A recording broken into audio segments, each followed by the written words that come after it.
Hello, welcome. This is Sam Ghosh, and welcome to the presentation on Indian steel industry.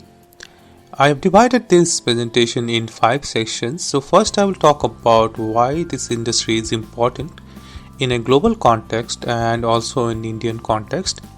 Then, I will talk about the demand side, that is, the market for steel in India. Then, I will talk about the supply side, that is, the production of steel in India. Then I'll talk about the regulations guiding this industry in India and then the current trends. So let's get started. So the first thing we have to talk about is why should we talk about this industry anyways? So in a global perspective, India was the second largest producer of steel globally in 2019. And obviously China produces more than half of the global steel production, but in the rest of the countries, India is leading. India is also the second largest consumer of steel globally in 2019, and the consumption, the important thing is that the consumption is expected to grow at a higher rate than the global average. Obviously, China again consumes more than the half of the steel in the world, but in the rest of the countries, India is leading. From the Indian perspective, it is one of the 8 core industries in India and contributes around 2% of the GDP and employs more than 500,000 people directly and 2.5 million people indirectly. The output multiplier effect of this industry on the GDP of India is 1.4 times, and the employment multiplier factor is 6.8 times.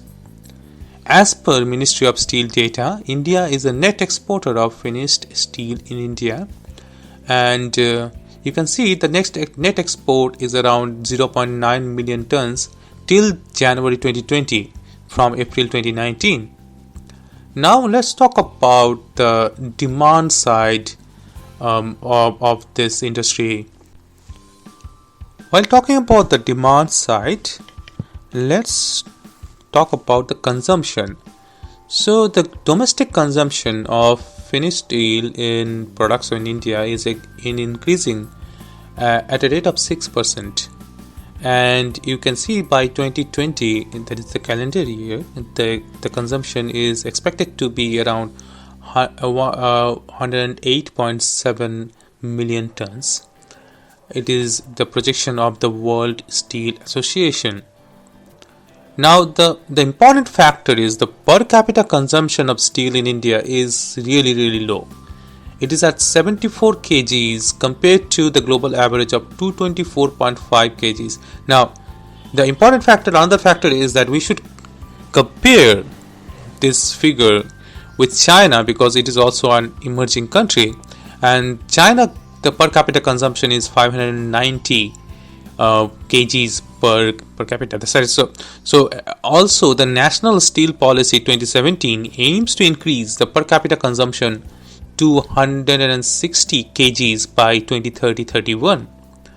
Now let's look at the drivers for the demand. Now the major drivers are infrastructure investments, automobile industry and real estate. There are some other industries like consumer durables and etc. But the major drivers are these 3 industries. Now, while talking about the infrastructure investments, one should mention the National Infrastructure Pipeline, which aims to invest 1.4 trillion in 5 years, and so this is a huge investment is going to happen in this industry.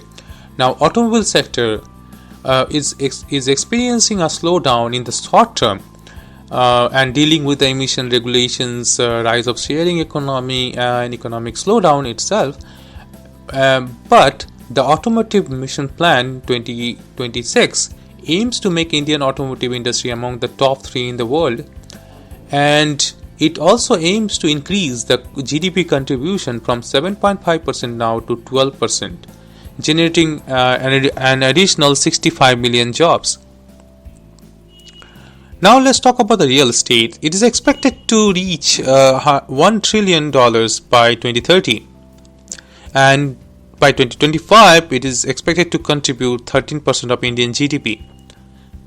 Now let's talk about export. India is a net exporter of steel currently, and as per the data of Indian Steel Association, it exported around 13.06 million tons in 2019 calendar year. The exports increased 23% in 2019 compared to 2018.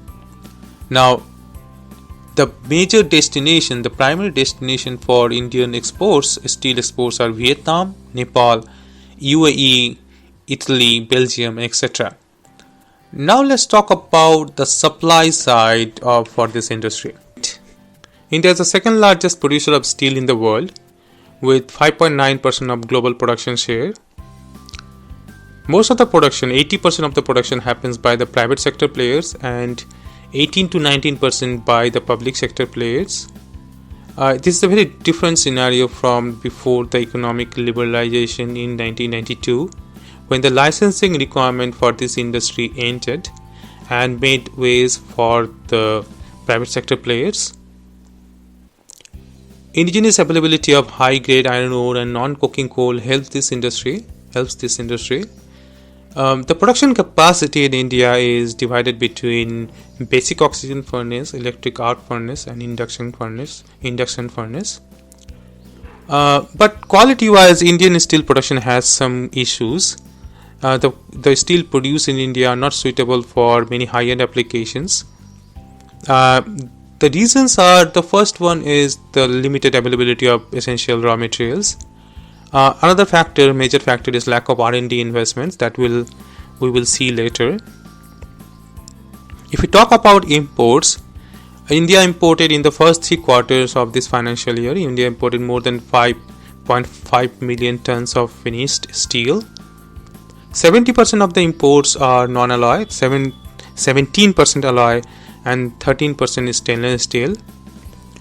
India imports primarily hot rolled coils, galvanized sheets, cold rolled sheets, coils, etc., electric steel, etc. The primary source of Indian imports are Korea, China, Japan, Singapore, Taiwan, etc. Now let's talk about the regulations guiding this industry. So let's talk about the regulatory structure for this industry. Let's start with National Steel Policy 2017, which intends to convert the Indian steel industry to a technologically advanced and globally competitive steel industry. Apart from that, it intends to increase the per capita steel consumption to 160 kgs by 2030-31, domestically meet the entire demand for high-grade automotive steel and electric steel and special steels. Also, making sure that the coking coal is available domestically. And apart from that, energy efficiency, cost effectiveness, safety, and some other factors. Now, when it comes to foreign investment, 100% FDI is allowed in this sector under automatic route. That is, no permission is required. The whole metallurgical industries has attracted $11.38 billion from April 2000 to June 2019. Also, imports of foreign technology are freely permitted in this sector. Now, when it comes to trade policy, iron and steel are freely importable and exportable, but the tariff structure is created for the benefit of the domestic producers. If you look at the screen, you see that for the raw materials to this industry, there is no import duty, and there are some export duties placed on some of the raw materials. Whereas on the downstream to this industry, you see that there is 15% import duty on iron and steel and the articles made of iron and steel, whereas there is no export duty for these products. So it makes the upstream side cheaper for this industry, whereas the downstream side a little more expensive because of the import duties on imports. Now you see the details of the what we discussed. about the tariff structure. Now, when it comes to research and development, as I mentioned before, that there are some quality issues with the steel produced in India, and generally they are not suitable for many high-end applications like electrical, automotive, and some nuclear applications.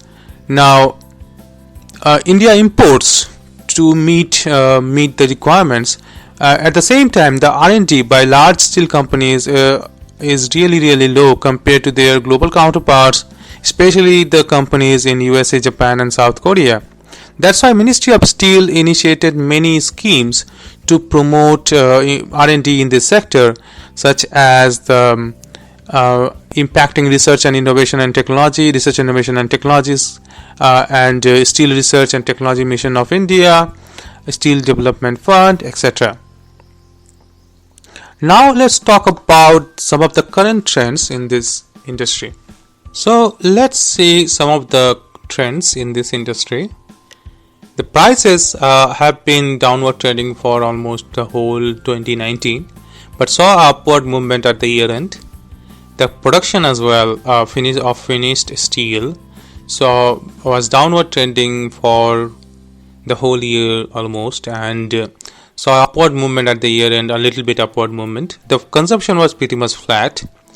When it comes to imports and exports, we can see that it was reversal happened after June, July. So the exports saw upward movement, and then again after September it started to see a downward movement. When it comes to imports, it was pretty much it was the opposite of the exports, and we can see a reversal. So India was a net exporter in the financial year till now, in 2019-2020 financial year, but we can see a reversal of this trend in coming future, very near future. With this, thank you very much for watching. This is Sam Ghosh. Bye bye.